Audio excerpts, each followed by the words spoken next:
আমাদের যুবক যে শক্তিটা আছে সেটা হবে হচ্ছে এনসিপির মেরুদণ্ড। আমরা এনসিপি আপনাদের সামনে চ্যালেঞ্জ ছুড়ে দিব, ক্ষমতায় আসা অত সহজ হবে না আপনাদের জন্য। যুবকরা যদি চায় বাংলাদেশকে মুহূর্তের মধ্যে বদলে দিতে পারে। আমরা দেখেছি এদেশে একটা রাজনৈতিক দলকে দানব হয়ে উঠতে, আমরা দেখেছি তাদেরকে ফেরাউনের মতো এই দেশ থেকে তাদের অস্তিত্ব বিলীন হতে।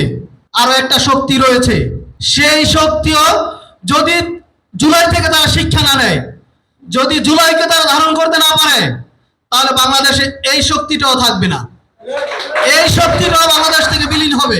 তারা জুলাইয়ের তরুণদের ভিতরে, জেএনজির ভিতরে যে আগুন দেখেছে, যেই রাজনৈতিক সচেতনতা দেখেছে, তা থেকে তারা শিক্ষা নিতে পারে নাই, তারা তা থেকে শিক্ষা নিতে পারে নাই।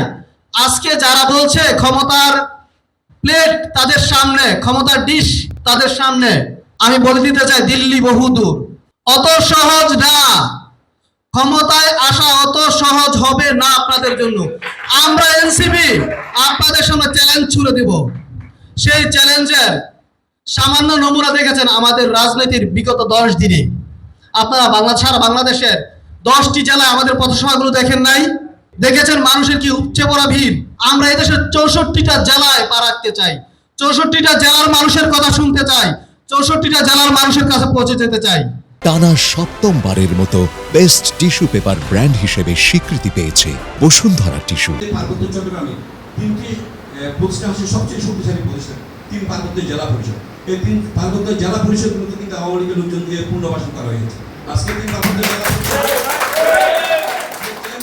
হয়েছে যে আওয়ামী লীগের দূষক, যে সদস্যদের নিয়োগ দেওয়া হয়েছে সকলে আওয়ামী লীগের দূষক। তাহলে কাদেরকে নিয়ে আপনারা আগাবেন?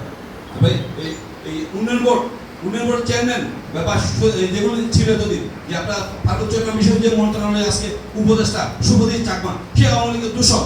আজ সে তাকে আপনারা এনে বসাইছেন পার্বত্য চট্টগ্রাম বিষয় মন্ত্রণালয়ের দায়িত্ব দিয়ে। সে আজকে পার্বত্য চট্টগ্রামে এখানে সমস্যার সৃষ্টি করছে, এখানে পাহাড়ি বাঙালিদের মধ্যে বিভেদ সৃষ্টি করে দিচ্ছে।